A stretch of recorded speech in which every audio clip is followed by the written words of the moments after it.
Recording. Good morning, Miss Helenoy. Good morning. How you doing today? I'm doing well. How are you doing? I'm fine. My name is Helen Okundaye. I'm a student nurse from Regis College. I'm working towards my psychiatric nursing practitioner, and I'm working with Dr. Mac. I got a call from your physician asking me to see you today and also send a referral. Payout, we should start from what you know about the meeting of today, Miss Illinois. Yeah, thank you, ma'am. Last week I came for a session and I was very happy about the first meeting, and this is going to be my second meeting, my second visit. And I don't know if you want to know more about myself, but my situation has not really changed, but I've seen some improvement after the first meeting. Yeah, maybe we should start from there, Miss Illinois. Just tell me more about yourself and what you think is going on so that I can get more knowledge about what is going on around you. What's been going on around me is after I lost my husband, I was very close to my kids and my grandkids, especially one who is 17 years old right now. And I have some kind of lost connection with him due to his behavior right now. His involvement in drugs and bad friends, but hanging out with bad friends. And that's been my problems and really affected me in a way that I don't sleep well at night. I don't really eat. I've lost interest in, I would say, in life, and I do not do things that I used to do anymore. So that's my problem. So you stay at home and you are worried because of your grandson. And also you said you take medication. And can you tell me the name of the medication you are taking and how long you've been taking the medication? I have a medication that the doctor gave me. It's Ativan. I take it when I feel very anxious. That's what the doctor told me. And I tried another medication, Bospiron. That one did not go well with me. It didn't do any good for me. And I stopped that. But I've been taking some medication for my blood pressure. And take some Tylenol for arthritis, all those medications. And basically for my issues, it was the Ativan that I've been taking for more than 7 years now. Okay, I see. So have you ever sat down with your doctor to discuss about the medication and also to let him know that this medication is not working for you? Because to my understanding, you've been taking lorazepam 0.5, and also with the documentation your physician sent to us, it looks you have been on that medication for a long time and you still have symptoms of anxiety and fatigue. So have you discussed with your doctor to see if she will be able to change it to something else for you? Yeah, I have, but when the first time I tried to present a case to my doctors that I was taking 1 milligram, and he decreased it to 0.5. I thought he was going to take me off the medication and put me on a new med, but he didn't do that. Instead, he asked me to try Bospiron with 0.5 milligrams Ativan. and I don't think the ad even works for me anymore, but I'm still on it because my doctor doesn't want to change it. And I've been taking this med for years. So Okay. So Miss Illinois, with the little I had from you and the information I got from your doctor, it shows you are worried, and when you are worried, it leads to some anxiety, and that's why they did some tests for you. So they clear you that you were cleared, but some of your lab results were not really stable, like your SSRIS is what's very that? low. That's it is the what they call it, serotonin in your blood. It's low because due to the worriness, it affects your brain, so it makes your serotonin level to be very low. Uh, Everyone but feels everyone feels down from time to time, but for okay. people with depression, the feeling of sadness can be severe. That can interfere with their everyday life, which you are experiencing. It can become hard to function at home, to do some things, to go to work. Your feelings can lead to variety of physical or emotional problem that you are experiencing.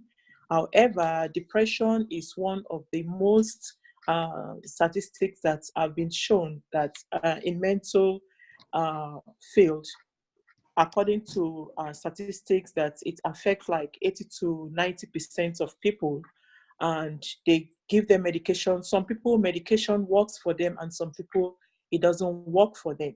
So this can affect people's brain and change their chemistry, which contributes to their condition. And I think that's what you are going through now, that causes some anxiety for you. But in most cases, some medication from the SSRI, which is the selective serotonin uh, um, reuptake inhibitor, are very helpful. So maybe your doctor can consider to see if he can give you some of those medication that will be helpful for you to help to stabilize you. But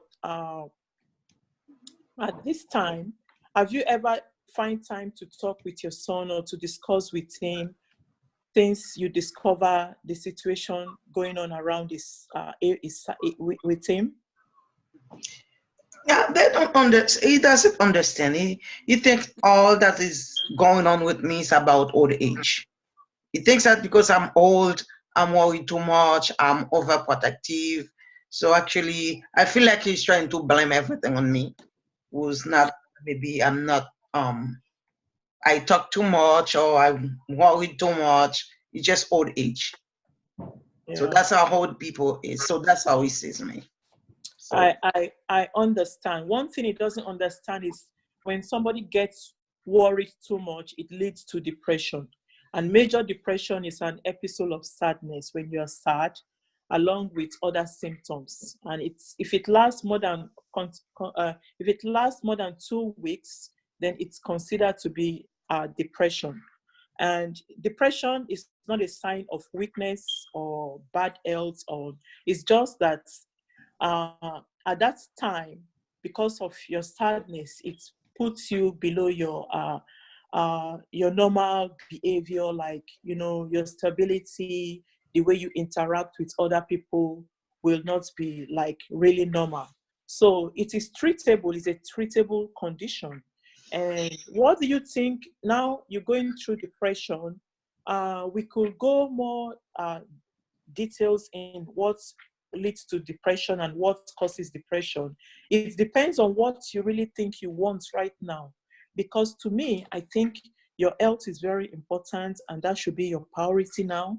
I know your grandson is very important. Once you are alive with your good health, you'll be able to take care of your grandson. So to me, I think we should address your issue first. Find out why your sodium is low, you're having hyponatremia, and find out why you are fatigued and unable to sleep. If we can put that in order, in place, and then we'll be able to get your son issues situated. So, Miss Eleanor, at this time, in your own words, what do you want for yourself and what do you want to do right now? Oh, I would like to be healthy, and I would like to be the person that I used to be, Okay. and get back to my baseline, and at least find something, meaningful in life. Understand I don't have much left to live, but at least I have my children and my grandchildren to live for. Okay. I would like to be happy again, enjoy life with my kids. Okay. That sounds good, Miss Eleanor. I'm glad that you can make that type of decision. I believe it will be best for you to take good care of yourself. And then we can address the situation of your grandson. The first intervention is to make sure that we talk to your doctor and see if what he can do with the medication, and then we do some lab work to see if there's any improvement, and also see if you can talk to how many children do you have? I have two. Two. If you can talk to one of your children, listen to them, you can go out together and live, eat. Secondly, we do the blood work and make sure that everything is okay. Then thirdly, we're going to invite your son to come to the next meeting. We can, if you give us the consent, we can call him as well and talk to him and ask him. We want to know what is going on with him and why he is in this type of situation. We want to know the friends that he's moving with.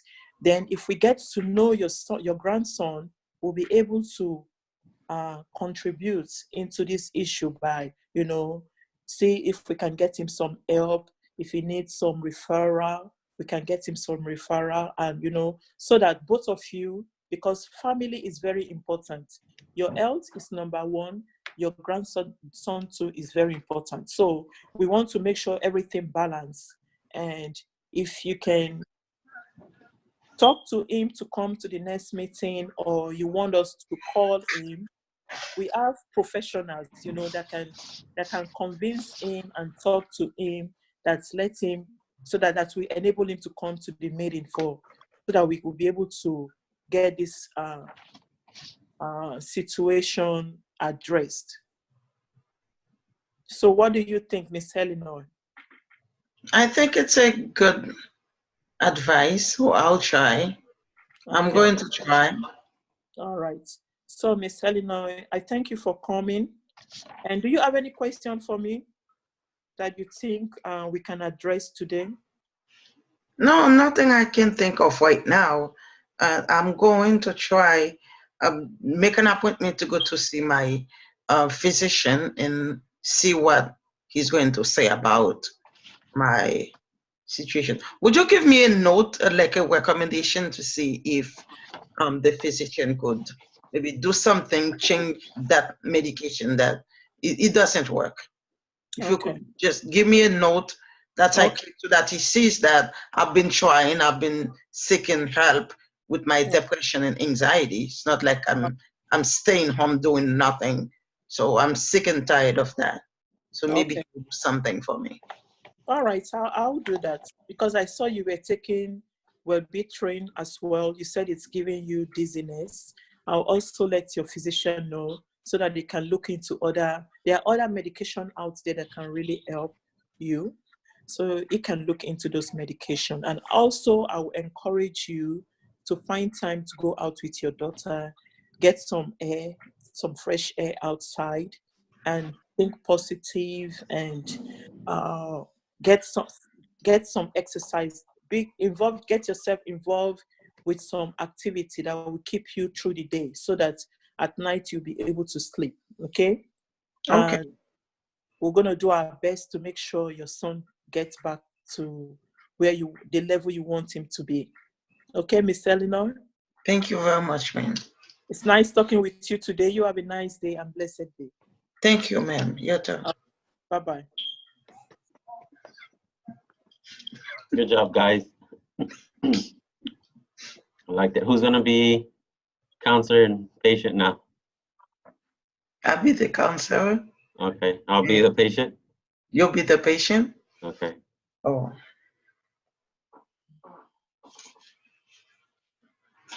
Hello. Hi. Good morning. Good morning.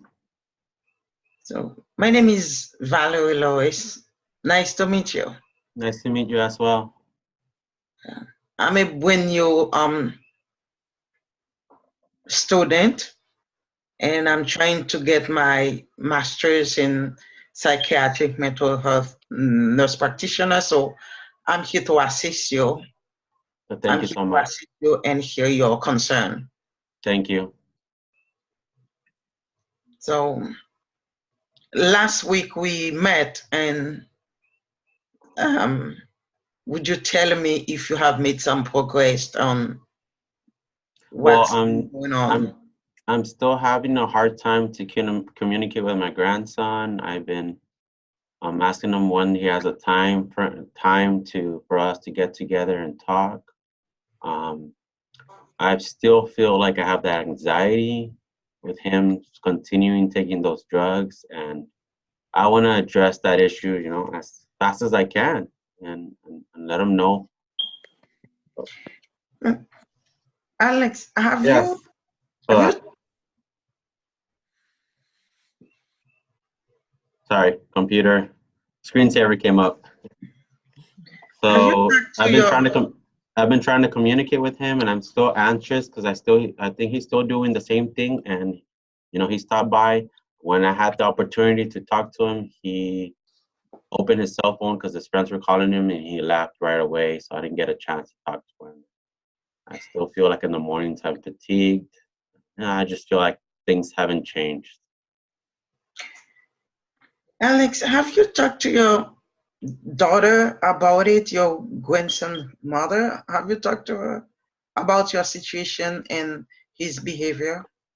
Yes, I have, but they're like, you know, it's just, you know, it's just a little cycle that they're going through. Like, don't worry about it. But you know, I've read in the news, and you know, I watch the news and read the newspaper, and I see all the fatalities that happen because of those type of drug usage. So I get kind of scared, and that's where my anxiety increases. And you know, the doctor prescribed me that the lorazepam, and it's 0.5 milligrams 3 times a day when needed. And you know, I take it, but it doesn't seem to do an effect on me. I don't feel like it does.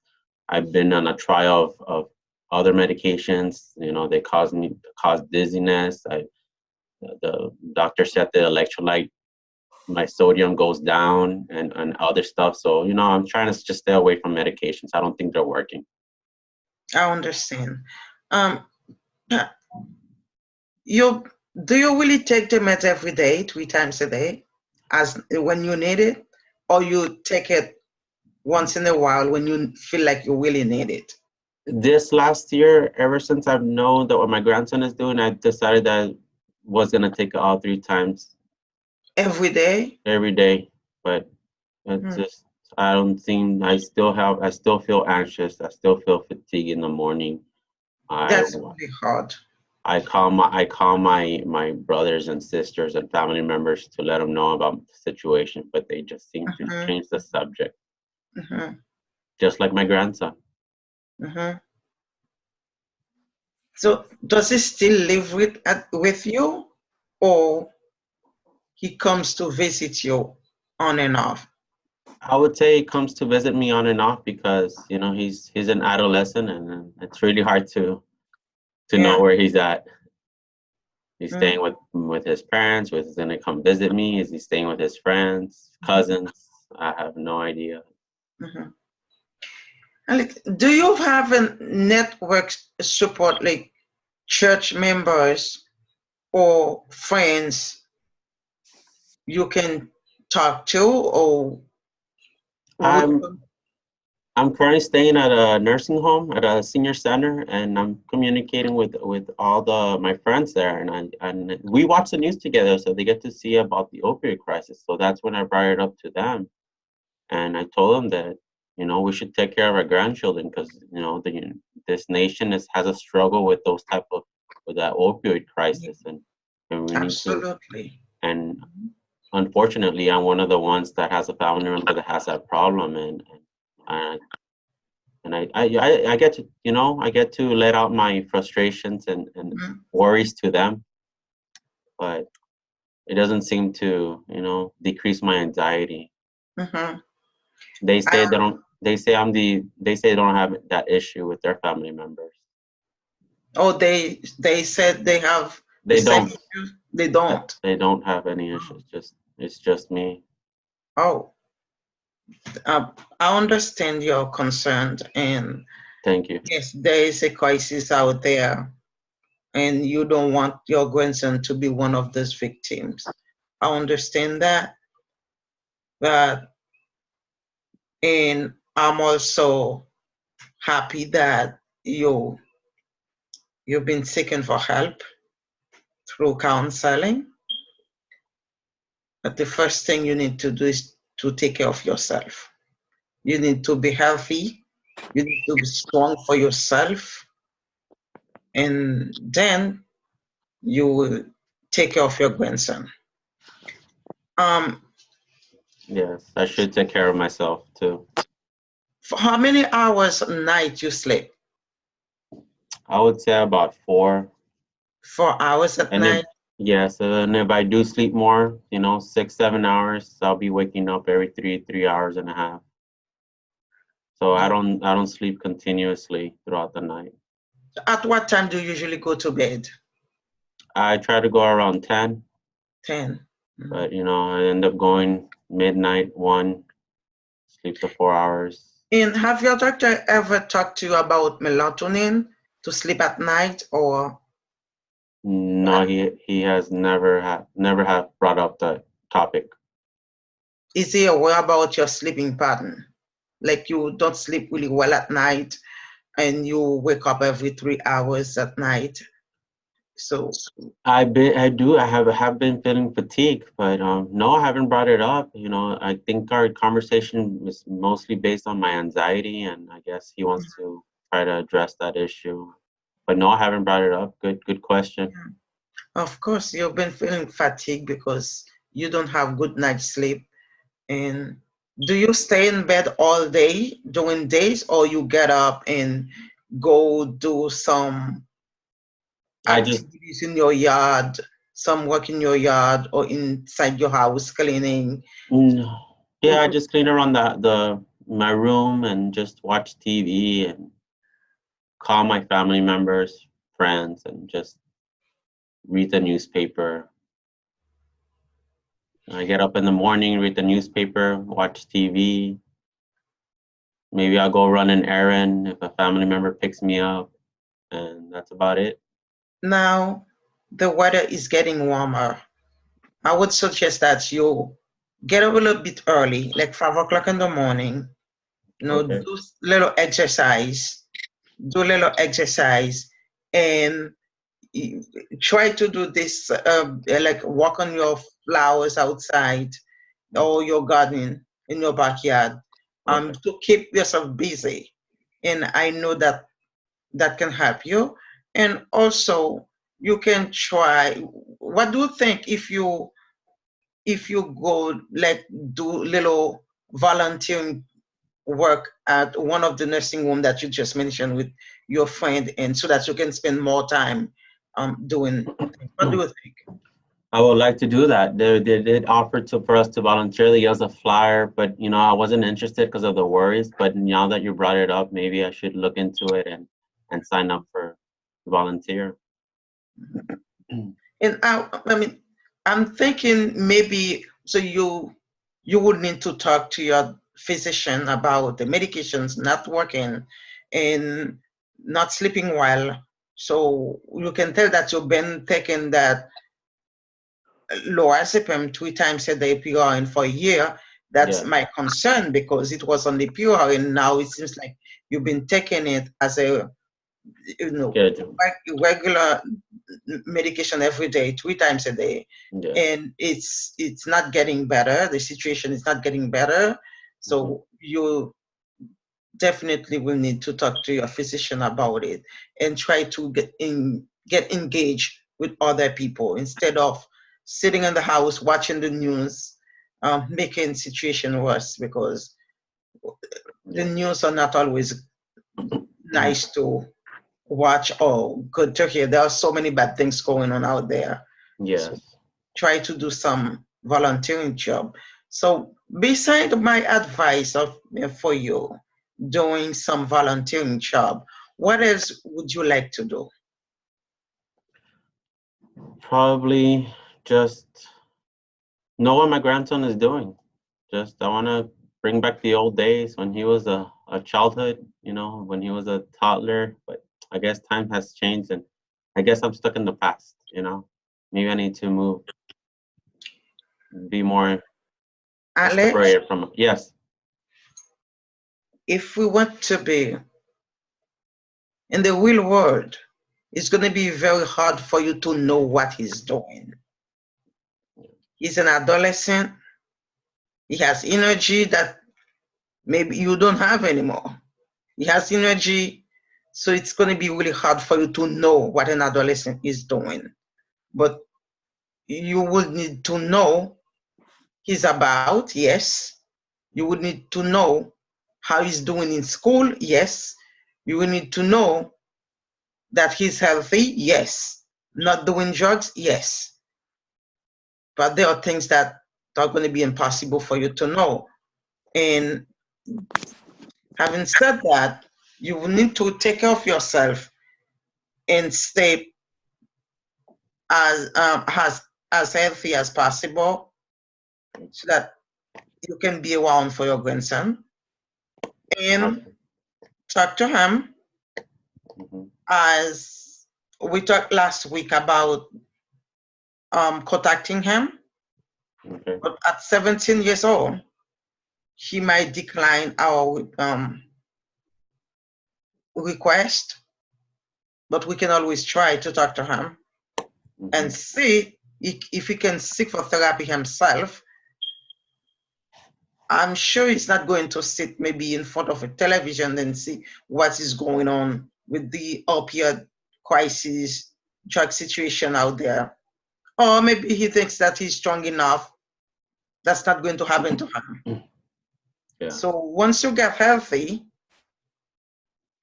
and you would be able to talk to him based on your experience and what you've seen out there. Maybe his mother, you can include his mother, have a family meeting, Yes. and see what they think about your concern. I'm sure your grandson would like to see you healthy. Yes, I'll go ahead and do that. So I'm gonna volunteer for that flyer that passed out at the senior center. It's 5 days out of the week, and it's in the mornings from 8 to 12. So that'll keep me busy, and Yes. instead of watching what's in the news, and worrying. Yes. And I'll I know they're available. My grandson's mother's available on the weekend, so maybe I'll give, instead of calling every day, I'll give her a call on a Friday and just talk about how everything's going and see if we can get together, maybe have a lunch or dinner and just see if we can communicate on what's going on. Do you have a family member you think that your grandson would listen to? Because I know every single one of us has someone in our family that we would go and listen to. Yeah, maybe his older brother. His older brother that's in college. He was a little rebel when he was younger too, just like my grandson. Maybe Okay. he'll listen to him a little bit more. Okay. Yeah. Are they Maybe close? maybe he should go to lunch with us too. Yes. Yes. That's a good idea. And he's very caring. He's the opposite of how my grandson's behaving right now. Oh, good. His own brother. Good. I'm glad to hear that. So, and maybe your grandson would be more than happy to go out with him, and Oh yeah, including you. he's a But- grandma's boy. Yeah, I like that. Yeah. Yeah. So, what are you going to do after this meeting? I'm going to sign up for the volunteer services that they have at the senior center. Mhm. I'm gonna hopefully make a get together, lunch or dinner on the weekend with my family members, and like you stated, maybe do a little bit of activity, physical activity outside with some gardening, in the afternoon or evening hours, to instead of just sitting down watching TV and reading the newspaper, maybe be a little bit more active. I'll start this next week. Yeah, that would be great. I like the idea. That would be great. So I hope to see you in 2 weeks. Yes, Give yes, me I really like the. information about your grandson, how your meeting with the two of them goes. So you let me know. I will. Yes, I'll let you know exactly what happened this next 2 weeks, and I'll do those interventions how you stated. Mhm. That was nice meeting you. So I'll Likewise. see you in 2 weeks. Okay, I'll see you then. Bye. Thank you. It said 10 minutes. Okay. So that means we did 30 minutes already. Yeah, Ellen. So do I stop this recording and do a new one? We do a new one? Ellen, will, Is this for 40 oh, minutes? you're going to be Helen therapist, maybe. Yeah, Helen is not been the patient. Is the this for client. 40 minutes? Is this for Why, 40 Ellen? Yeah. Ellen, Yes. you're going to be the client. Alex is going to be your therapist. Yeah, but is this the 40 minutes we've used? Yes, I'm gonna close it, okay? And save the video, and then we're gonna reopen another one. Okay. Okay. Sounds good. Okay. All right.